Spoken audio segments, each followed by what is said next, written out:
Children are a blessing from the Lord, but not an automatic blessing from the Lord. A man with a lazy son is ashamed, Proverbs 10:5, and it should be obvious that he would not be more greatly blessed if he had 5 sons sleeping through the harvest.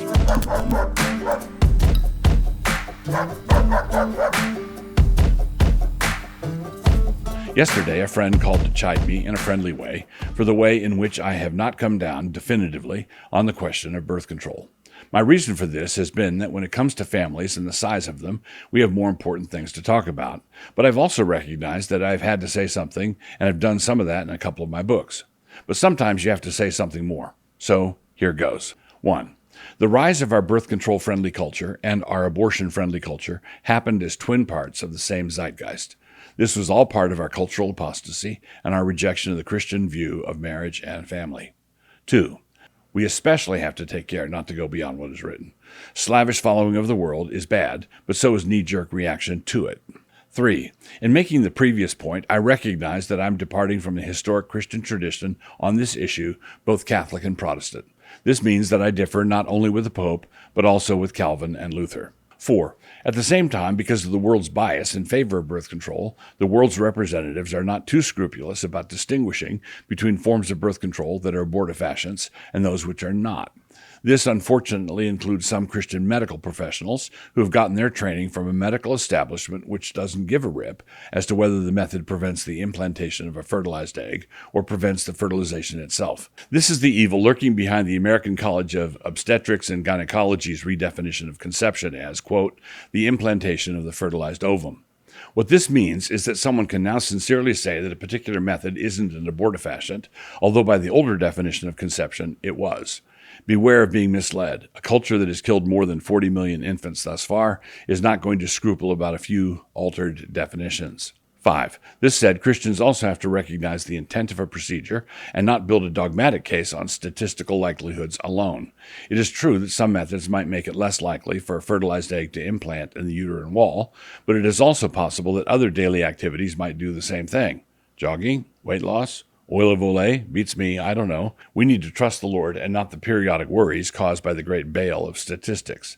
That said and acknowledged, all hormonal methods of birth control are known to work in one of 3 ways. Here they are from most to least common. A. Suppression of ovulation.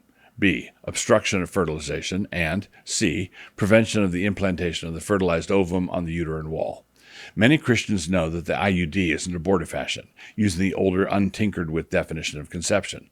But primary intent notwithstanding, there are also dangers with the hormonal methods, the pill, emergency contraceptive pills, ECPs, Plan B, etc.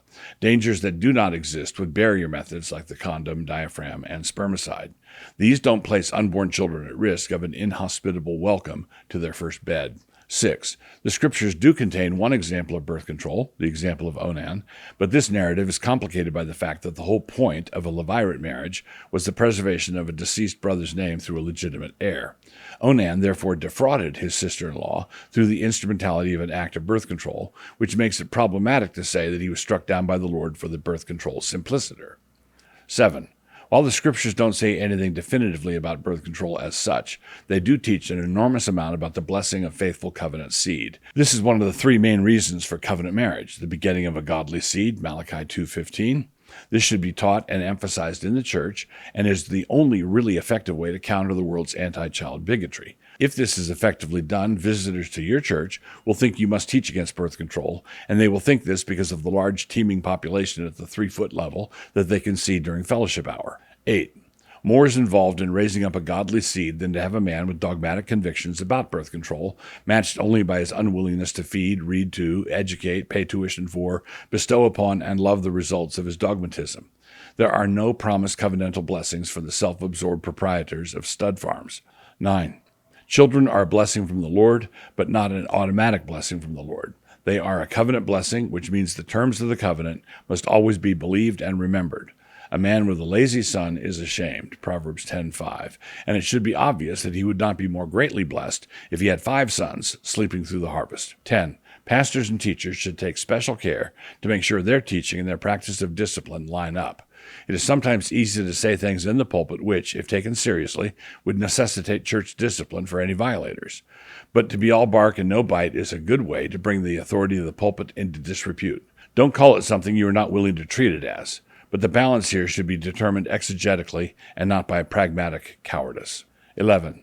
As each married couple makes their decision about this, and as pastors help them, they should take care to make careful distinctions with regard to motive, as well as a sharp distinction between principles and methods. We must learn to distinguish between a couple postponing fruitfulness for no reason other than that the worldlings told them they should spend some time surfing together in Argentina first, and a seasoned married couple with 6 kids who stop having them because their covenantal hands are quite full. It appears that the former do not understand the creation order at all, and that the latter don't have any problem at all understanding it. To focus on birth control in isolation interferes with such essential distinctions from being made.